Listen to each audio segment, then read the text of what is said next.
ձեր հետևորդները, ես ձեր հետևորդը չեմ, իմ անունի շացեմ, ձեր հետևորդները ԿՊ-ի կարող են իրենց իրավունք վերապահել, օրինակ ինֆորմացիա ունենալով, թե ձեր օրինակ որ նախարարական, որ պատգամավորը ում հետ ինչ անում, ով ումա դոմփում շատ կներեք, ով ում հետ ինչ անառակաբարո գործողությունների մեջ է, կամ ով ում կինը ոնց է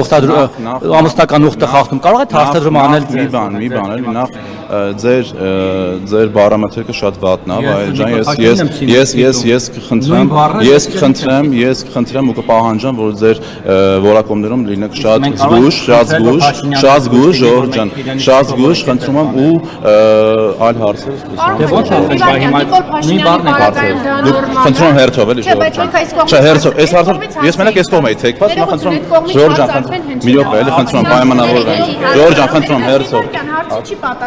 Պատասխանել եմ հարց, ես հարցին պատասխանեցի այնքան, ինչքանով պետք է պատասխանեի։ Երբ որ ցիտում Նիկոլ Փաշինյանի խոսքերը եւ կամ ասում, եթե օրինակ նման բառերով ասեն, թե որոշ պատգամավորներ կամ ԿՊ-ական ներկայացուցիչներ որտեղ եւ ինչ, դա արդեն ցենզուրա։ Ժորժ ջան, դուք հասկանում եք, որ հարցը վերաբերում է եկեղեցուն ու որոշ եկեղեցականների բարձրացիչյան եկեղեցականների։ Ժորժ ջան, դուք հասկանում եք, եկեղեցին գոնե ինչ մարմին է, կոպիտ ասած մարմին է Հայաստանի Հանրապետությունում։ Դուք հասկանում եք, որ եկեղեցը չէ, չի կարելի։ Ով ասեց։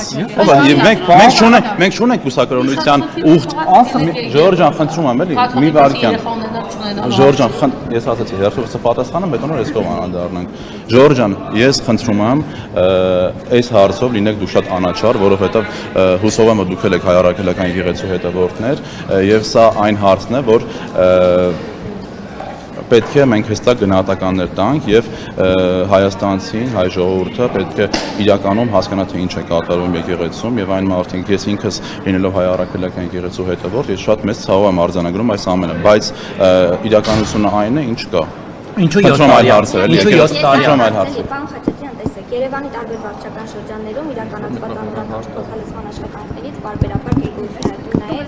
քաղաքապետը տեղեկատվություն իրականացրած ընկերությունները հաճախ պատշաճ չեն կատարում վերահսկողությունը, ինչ քայլեր է ձեռնարկում այս ուղղությամբ, արդյոք քաղաքային իշխանությունը բավարարված է փոխհատուցման աշխատանքների տեղեկատվության որակով։ Ժողովուրդ ջան, տեսեք, ես այս մասին իմ ելույթներից մեկում ասել եմ, որ Երևան քաղաքում ամբողջական 2025 թվականի փոխհատուցումների մրցույթը հաղթել է մի ընկերություն, որը ուղիղ փոխկապակցված է նախկին իշխանությունների հետ, ավելի կոնկրետ Ռոբերտ Քոչարյանի հետ, եւ մենք բազմիցս բողոքել ենք եւ խնդիր ենք բարձրաձայնել այս մասով եւ մենք արձանագրում ենք, որ այո կան խնդիրներ, բայց Երևանի ավականու ինստիտուտը եւ Երևանի քաղաքապետարանի տարբեր համապատասխան ստորաբաժանումներ գնում են ամեն օր եւ ամեն ժամյա ռեժիմով եւ մենք վեր ենք անելու բոլոր խնդիրները եւ Երևանի քաղաքապետարանը ինչպես բոլոր այլ հարցերում չի ընդունելու որակին չհամապատասխանող աշխատանքներ։ Խոսքը AAB-ում եք դեռ։ Այս պահին որակին չհամապատասխանող աշխատանք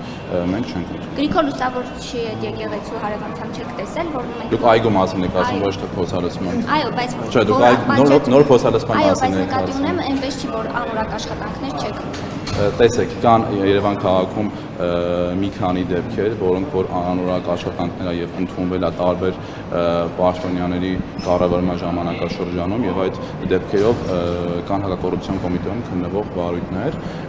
բայց նորից եմ գրկում, որ դուք խոսում եք փոխհատուցումներից, ոչ թե այգիներից։ Հերքում եք փոխհատուցման Ես ասում եմ, որ մենք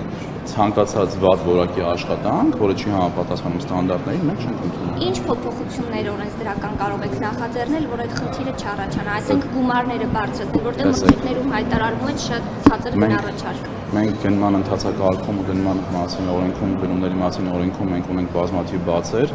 որը Երևանի ավականու տիրույթից դուրս է, գտնվում է ազգային ժողովի տիրույթում եւ ես տեղյակ եմ, որ ազգային ժողովի մեր գործընկերները այս պահին կամ առաջիկա արդեն նիստերի ընթացքում կունենան փոփոխություններ գնումների մասին օրենքում, որը կբերի արդեն համապատասխան լուծումների։